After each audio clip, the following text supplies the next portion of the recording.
how are you? Hey, I'm great. Talking small press comics again with Steve Keeter and myself, Larned Justin. Another episode here. Yeah, And we had have an an episode every time we get some episode for the comics. last hour. We put an episode up. So let's take a look and see what we got today. And the first one up is Hologram. Hologram. Yeah. Hologram. Yeah, this is from Tom Felrath. Yeah, this is from Tom Felrath. Yeah, he's an old friend of mine from way back in the old days. The olden oldie days of the UFO. I got to remember to look at the camera. The camera's up here. Well, the thing about this is this is a mini. In case anybody doesn't know, this is what's called a mini. And these are just a standard sheet of paper cut in half. And then you staple as many pages as you want together. This one has 8 pages because it's two sheets stapled together. So it's a little mini. Yeah. And this one is called Counting the Days. And it's chapter 1. Chapter 1. Poetry. Yeah. A couple of things. Number one, I've never made a mini comic. I've been, 50 years in the small press. I've never done a mini comic. Oh my gosh. I think I'm late to the ball game, Yeah. They fit in a regular little envelope. I've done digests. Yeah. Yeah. And they're mostly, like this one has tons no and price. tons of. So they're mostly kind of for priceless. trading and things like that. This is an utterly priceless publication, folks. It's priceless. Need to get this. That's absolutely right. But Tom Felrath has been out of small press. He's been out of small press for like 25 years, something like that, a long time. Oh my gosh. And and I recently came across him on Facebook and started talking to him. He started getting interested in small press again, but he used to do a lot of stuff. And he's an old member of the UFO from way back, like back in the 80s and stuff. But I kind of twisted his arm a little bit. He said, ouch. And I said, well, you've got to start making comics again. That's sort of what happened. There it is. And here it is, his first one. This is actually the first of 12 monthly issues. And at the end of that, this is only the beginning. He's going to compile all 12 stories into one comic, and that'll be published as a UFO title, his first new UFO, the United Fanzine Organization. You guys must know about that by now. You've heard me talk about it. And, and so I'm the chairman, I've been the chairman, off and on for 48 years.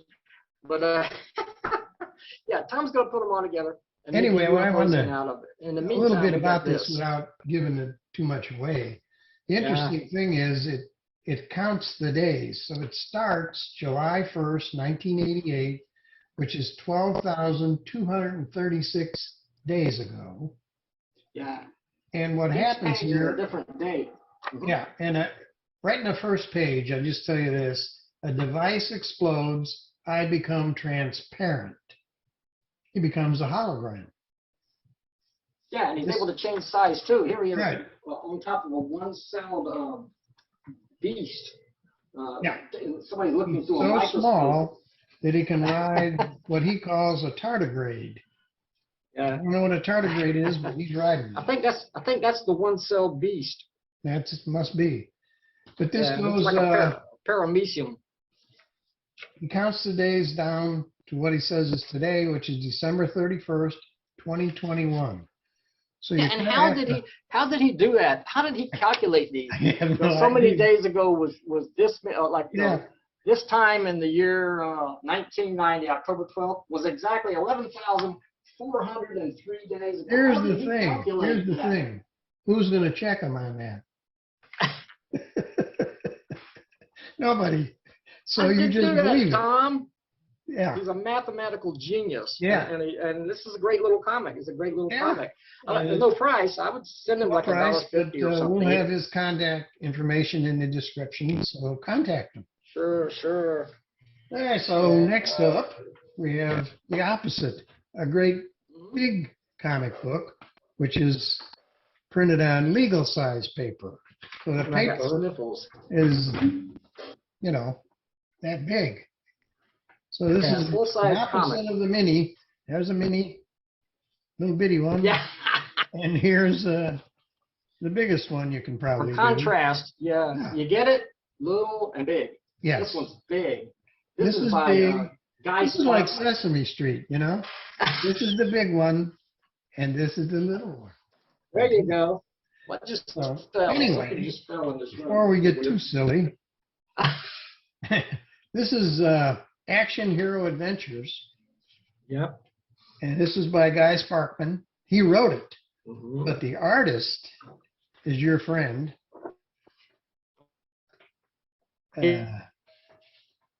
Tony Lorenz. Steve has frozen for a moment, so I can tell you that Steve's friend is Tony Lorenz, and he has done some fantastic artwork in this big magazine, this big zine. Some great artwork here. Yeah. And it's a science fiction. Tony is the George Perez of small press. My internet connection is unstable, so I'm kind of watching that. We had some problems getting to this point for folks. Yes, we did. Played around for over a half hour. We've been fooling with this Zoom for an hour. was just, yeah. Then we had a rough time when we tried to do it the first time. This is our second attempt. Yeah. But yeah, this is a very imaginative story. Anything that Guy Sparkman does, Guy is first and foremost a fan. He's a fan of small press comics and all kinds of comics.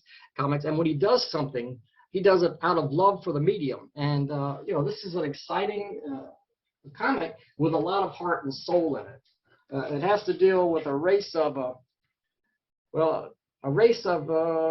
really good people on another planet and a race of horrible reptilian monsters. Yeah. And the good guys win. These are the good guys in the hoods. And one of the reptilian monsters, well, they actually put them all in a sort of a jail spaceship, and it crashes out in space. It actually lands on Earth, and everything in the spaceship is destroyed except for one being. And it's a small little reptilian guy. And he's raised by human beings. They say, well, this is like Superman, right? They crash land on Earth, and then nice people raise him. Nice people raise him, but something happens along the way. The evil that is signature for that race becomes apparent, and he starts going a little berserk. In fact, he gets pretty darn berserk by the end of the book. I can tell you that. So there's a lot of action in this, and Tony's awesome artwork. Awesome artwork, good action panels, all kinds of stuff. Yeah. And this is $2.75 from Guy Sparkman. Once again, his information will be down below. So you might want to send for that. It's pretty cool. And it is full black and white, but I like that. I like black and white. And anyway, it's great, and it's got gray tone. So it's not fully black and white. Yeah, Tony, this is some really good artwork by Tony. And Tony is so prolific, man. When I talked to him at MegaCon, he was working on 4 complete comics for 4 different small press publishers. One of the comics is 32 pages long, so he's like really, really busy. So don't ask him to do anything right now. Yeah. Give him a chance, to relax, have a cup of coffee or whatever. I guess he enjoys working, for other people. Drawing their stories, because I see him a lot. I call him the George Perez. He reminds me of George Perez. Not only is he inspired by George Perez, but also he can do something that George also can do, and that is put a lot of characters into one panel, and it doesn't look cluttered. And it's all very dynamic, really nice action art. Yeah. So that's cool. Well, we got one other. Now, do you have your copy of Whatever, Andy? Whatever? Whatever. Whatever. Yeah, whatever. I think so. Yeah, there it is. And there's my copy. Yeah. Just got this today. From Jim Main. From Jim Main, and this is 56 pages. And I honestly had not had the time to read it. It just came today. But what it is, it's the animation issue on Animation Spotlight, and there is a number of articles all about different animated cartoons and how they were created and the creators and, by a number of different authors. And it showcases these cells, like this is from Gulliver's Travels. Yeah, there's some Max cells. Fleischer. And this publication is in full color. Yeah, is better than anything you would see on a newsstand. I mean, this thing is professional all the way through. Yeah, it's a beautiful publication. Excellent. And the paper that it's from, the paper that it's printed on, and everything. Glossy paper and cover to cover. It's a real treat. It is really well done. And one of my favorite things in here, if I can find it quickly, is they're talking about Crusader Rabbit and the animation of Crusader Rabbit, which was the very first TV animated show way back in the 1957. Yeah, Larned, I lost you for about 30 seconds there. Well, I said something very important. You probably missed it. Yeah. And I said that Crusader Rabbit is the very first TV cartoon there ever was. Is that and right? This is the story of that. I missed that part. Yeah, it's 1957, and the guy that started it was told, well, you'll never be able to do an animated cartoon on TV because there's not enough time in between shows to animate it. And he said, I think we can do it. And he found a way, and this will tell you how they did it. Pretty interesting. There's another article on the King Kong television cartoon show that I used to watch when I was a kid. Yep. In fact, this thing debuted, I believe it was a Friday night. Yeah, it was a Friday night. And I remember this. I mean, I was really young, I was probably in first grade or something when this, but they had a special show. Yeah, it was the early 60s. Okay, it was 1966, it says here, 1966. But I was actually watching that night when it first aired. It was a 1-hour special premiere of this cartoon show. It was pretty much a remake of the original King Kong movie. But the difference is that King Kong is friends with this little boy. They become great friends and they go on great adventures. And so I was watching, I was hooked right away. I used to watch this every Sunday. Yeah. Every Saturday when it was on. One more thing about Crusader Rabbit. It became Rocky and Bullwinkle, which was one of my favorite shows. I watched Rocky and Bullwinkle every week. So interesting. And here's I don't want to give too much away about the book, but there's an article on Mighty Mouse. The voice actor was the same voice actor. Yep. But now I'm still having internet problems, and I see you you're breaking freezing up up a every little once in bit. a while, but don't pay any attention. I don't know how this is going to turn out. We'll get Don't pay attention this to him. fixed by next time, folks. Just watch that guy. That guy. Watch him. Yeah, I'll take care of you, Steve. We can just make faces. All right, so Jim Main, did I mention? I hope we mentioned this is Jim Main. His Jim Main information will be legendary publisher. And I kind of like, legendary. I don't know how he does it all. I don't know how he does it all. It's amazing. But I'll have the and I will tell you that this book is $10 postpaid. So, but I'll have his contact information down. It's worth it. It's worth every penny of it. Well, worth it. I mean, it's going to take you a little while to read all this. So it's worth it. Jim just keeps publishing great publications, and he has. I remember back in the early 70s when he was doing Runny Purple Ditto things like I did back in those days. But Jim has just grown and grown over years. He's one of the small press. He's really one of the the upper echelon. You know what I'm saying? Yeah. For sure. He's really great. His publications kind of a legend. You can say small press, but they're very professional. They're extremely professional. Yeah.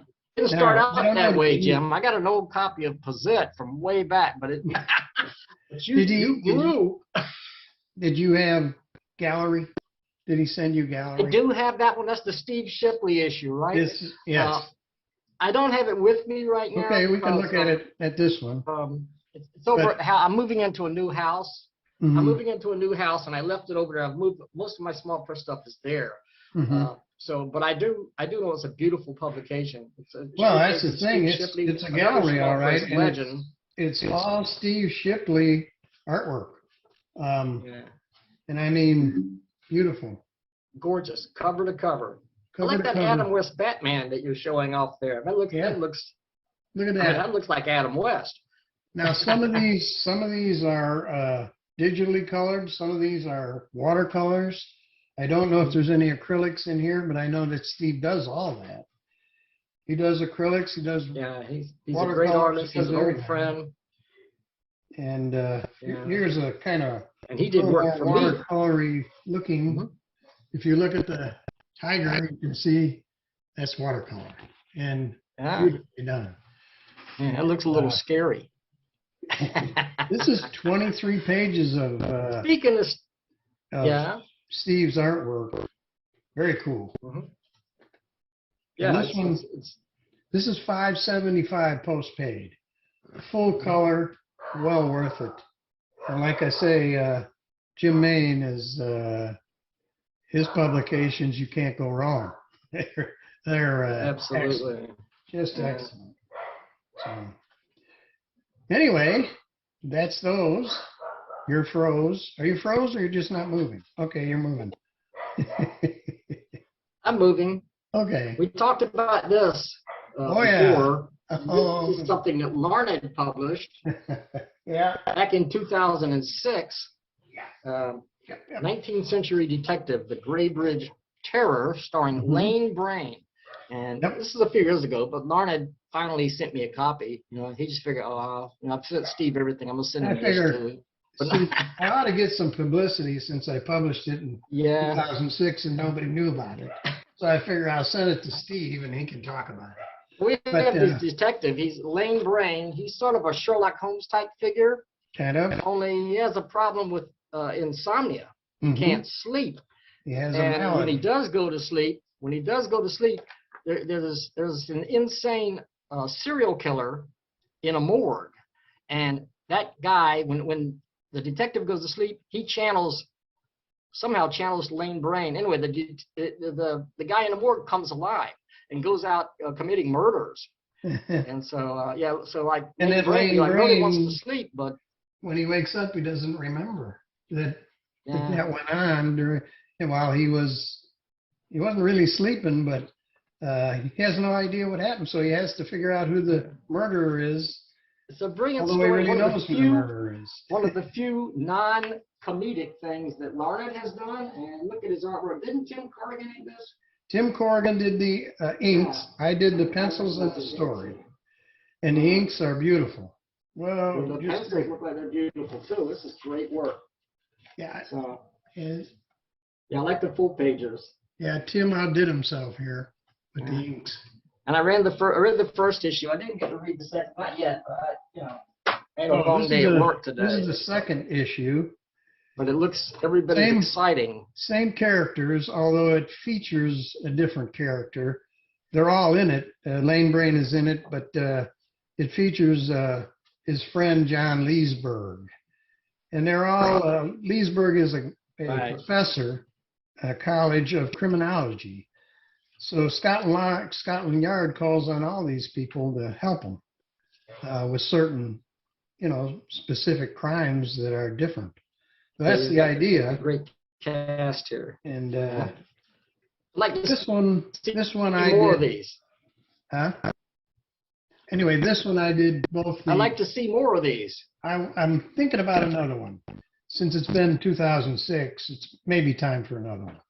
But it's been a little while. This one I did all the pencils and the inks and the story. That's an important. First issue was 32 pages. The inks this as well. This one is 24 pages. That's 24 pages. But I really enjoyed doing this. I don't know why. Very cool, very exciting, and very imaginative. Very imaginative. So yeah. I tell you what. You do great. You do great work with this funny stuff or serious. When Steve Corrigan passed away, I lost a lot of interest in small press comics, and I quit doing them for quite a while. That was Tim Corrigan. He said Steve Corrigan. You heard that right? Did I say Steve Corrigan? Yeah, yeah. Well, that's because I'm talking to Steve Keeter. I understand. Anyway, it's Tim Corrigan, and I considered him a great friend. We attended a lot of comic. He was a great friend to a lot of us. Shared our table, sat at the same table, and stuff like that. But anyway, so those are my comics. And those are pretty much the comics we had for this time, unless you got something else, Steve. Yeah, I'm going to say this really quick. Okay. Because we're having technical problems. Yeah. But you're probably going to notice this in this. I did do a reprint of On Number One, which is the first fanzine that I ever did that had any real substance, real comic. It was Chuck Robinson. The second did the cover. He was an inspiration to me and really got me going in the small press. I'd done a couple of small press comics before that, but this is when things really took off. And this is this was, I was, finally I got some, it was like Steve Shipley was involved with this. Oh. And Lee Jackson, Winston Lee Jackson, who's still around. This was a back cover by Lee Jackson that was in a photocopy. And this is a reprint, so it's an exact reprint of an old Ditto zine, and that's that old purple method that teachers used to use to make tests for the students in high school on a hand crank machine.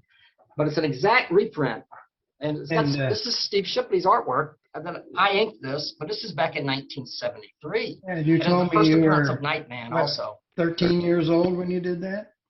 I was 16. Well, I was about 16, I think. 16. And I say that I would have never even thought of that at 16. I had no idea you could publish your own comic book. There's a Manton story. Manton was the first human being. This story, this is drawn by myself, but inked by Chuck Robinson. And Tony Lorenz, speaking of Tony Lorenz, he just recently redrew this story for one of my zines. Oh, wow. What was it? Anyway, one of my zines. Everything's packed away. I can't even find my own stuff. But yeah, and he did a bang-up job on that too. Just for contrast's sake, this is the original copy, and this is the reprint. And you can see how much sharper and clearer it looks. Yeah, the reprint really looks good. Yeah. So it's cover reprint, and if you want to order, it's $7. What'd you say? It costs a bit to produce this rascal. Wait a minute, say that again. $7. $7 from me, and I do accept PayPal. Just stevekeeter@gmail.com. Okay. And that'll be down in the description below this video also. So. Yeah, appreciate that. All right. Okay. Well, we got through this video. We had a hard time, I will tell you. I don't know. I've been having problems with my internet here. I've been having some problems with my internet, but it wasn't maybe just when that. you move, it'll be better. Yeah, that's what I'm thinking. That's what I'm thinking. So well, we I'll won't, be moving for sure September. We won't have a episode next week, but maybe the week after we will. So we will see you. I might be broadcasting from my new apartment. That would be cool. So. You could give us a tour. There you go. All right. Okay, we're going to wrap this up, and we will see you next time. All right, goodbye.